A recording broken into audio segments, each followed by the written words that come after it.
Você já terminou uma conversa simples em inglês, sentindo que o seu cérebro ia explodir de tão cansado? Aquela sensação de que você precisa montar cada frase na sua cabeça em português, passar para o inglês, conferir a gramática e só depois falar?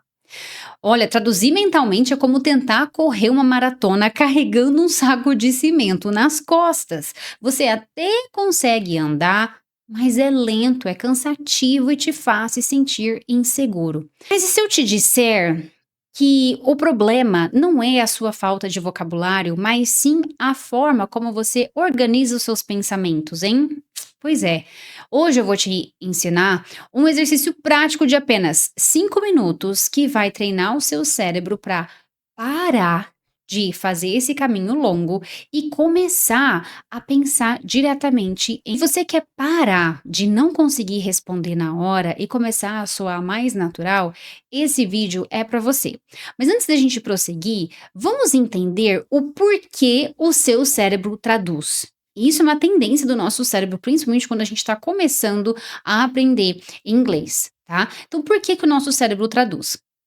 A tradução mental acontece porque você aprendeu o inglês de forma associativa e isolada. Isso é muito comum no método tradicional. Enfim, os métodos tradicionais, porque na verdade é só um método, a hora que a gente vai ver no fritar dos ovos é tudo uma coisa só mudam os nomes, né? Mas enfim, isso é um papo para um outro vídeo. Então, eles nos ensinam de forma associativa e isolada. Então, por exemplo, você aprendeu que apple é igual a maçã. Apple é igual a maçã. Então, toda vez que você vê a fruta ou a palavra no seu cérebro, o seu cérebro faz a ponte no português antes de chegar no conceito. Então, o problema é que numa conversa real, não dá tempo de fazer essa ponte português, inglês o tempo, todo momento. E é por isso que você trava numa reunião, num jantar, numa viagem, na hora de se comunicar, por exemplo.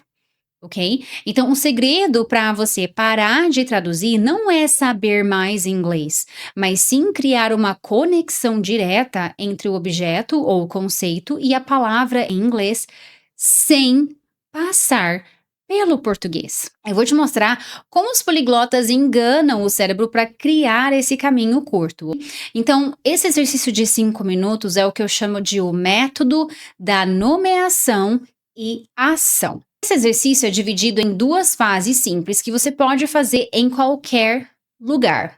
A primeira fase é a nomeação em camadas. Então, olha só, agora mesmo, ok? Olha ao seu redor. Quais objetos você vê ao seu redor? Tá? Então, por exemplo, se eu olho aqui para minha direita, eu vejo a janela do meu home office. Então, eu não vou pensar assim, ó, janela é window. Eu vou apenas olhar para o objeto, no caso a janela, e eu vou já pensar no nome em inglês, window, né? Mesa, já olho para mesa e penso table, entendeu? Eu não penso mesa, table, ok? Telefone, celular, por exemplo. Celular, já olho para o objeto e mentalizo e falo, né? De preferência, se você puder falar, melhor ainda, ok? Aí depois você vai adicionar uma característica, que seria uma camada. Então, por exemplo, a minha janela é branca. Então, eu olho para minha janela branca, que é a minha direita, tá? E aí eu já falo white window. Estou adicionando uma camada, ou seja, uma característica. Estou dizendo que essa janela é branca. White window. Mas eu olho para ela, eu já vejo que ela é uma janela branca e eu não fico assim, a janela branca é white window. Não, eu já olho e já falo direto em inglês. White window, né? Um celular preto, black phone. Uma mesa de madeira, wooden table, percebe? Isso força o seu cérebro a buscar o adjetivo e o substantivo direto na gaveta do inglês. É um baita exercício, porque daí você consegue identificar o que você realmente já sabe e o que você ainda não sabe, o que precisa aprender. Agora vamos para a fase 2, que é o narrador interno. Eu chamo essa fase de o narrador interno. Aqui está o pulo do gato, ok? Então, em vez de você traduzir o que quer dizer, você vai narrar o que você está fazendo em tempo real, usando frases curtas, estruturas, os blocos, os famosos chunks. É tudo praticamente a mesma coisa, tá? A gente pode chamar de estruturas, de blocos, de chunks, ok? Por exemplo, vamos supor que eu estou bebendo água aqui. Tá? Então você não vai pensar assim, eu estou bebendo água. Como que eu falo isso? I am drinking water. Você vai olhar, né? No caso, você vai fazer essa ação, por exemplo, já vai falar direto, já vai pensar direto no bloco. I'm drinking water, né? Se você tá abrindo a porta, I'm opening the door. Você já vai pensar direto na estrutura em inglês. I'm opening the door. I need to work. Eu preciso trabalhar. I need to work, ok? E aqui vai uma dica minha, uma recomendação minha para você. Se você não souber uma palavra, não pare para procurar ela no dicionário em português, tá? Você vai fazer o seguinte: você vai tentar descrever ela para você mesmo, você vai falar, você vai tentar descrever o objeto em inglês. Então, por exemplo, se você se esqueceu que chave em inglês é key, você vai pensar o seguinte: você vai tentar descrever para que serve esse objeto em inglês. Então, the thing to open the door. A coisa para abrir a porta. The thing to open the door. E muitas vezes a gente faz isso no português, né? Não sei quantas vezes você está conversando com alguém, às vezes um amigo, um colega do trabalho, um familiar, e aí você tá falando lá, e aí tem uma palavra que você um objeto, enfim, que você tá tentando lembrar, não consegue, e aí você fala pra pessoa: "Ah, é aquele negócio que você usa pra fazer não sei o que, não sei o que lá", aí a pessoa fala o nome: "Ah, é isso mesmo", entendeu? Então você vai fazer mais ou menos isso, ok? The thing to open the door. Isso, quando você faz isso, que eu tô te ensinando, isso aqui é muito poderoso, tá? E os poliglotas usam isso muito.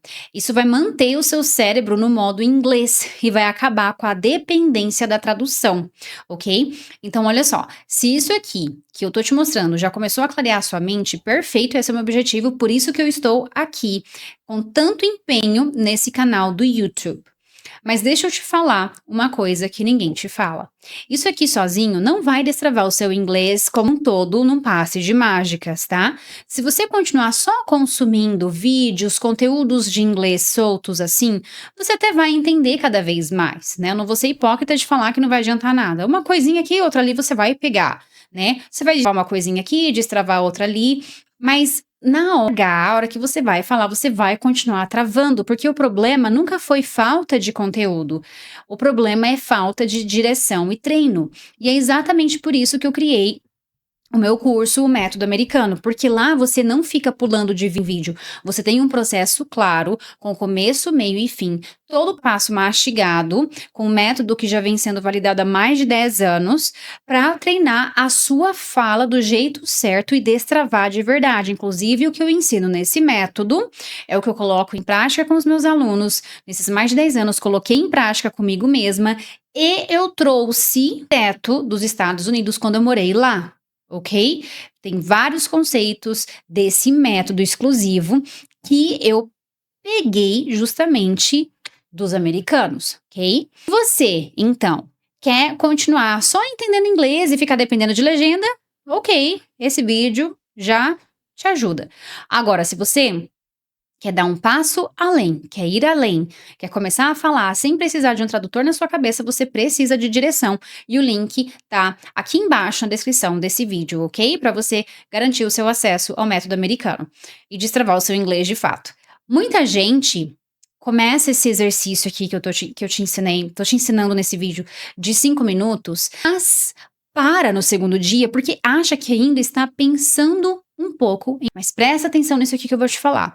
A consistência é a chave. O seu cérebro levou décadas para automatizar o português. Você não vai desligar essa chave em 24 horas, tá? Eu preciso ser muito sincera com você.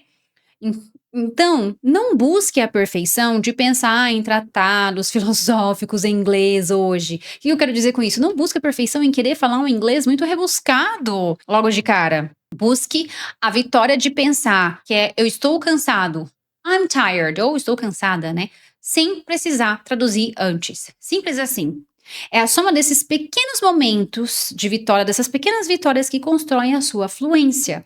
Aceite que no início as suas frases vão ser simples, mas é do simples que você começa. Então, travar em situações simples acontece porque você quer falar frases complexas, rebuscadas demais antes de dominar o básico. Então, seja constante, faça os 5 minutos todo dia e eu te garanto que no final deste ano, até o final deste ano, você vai olhar para trás e nem vai lembrar como era a sensação de ter que traduzir tudo. Então, eu já vou colocar um desafio para você já hoje, já agora, tá?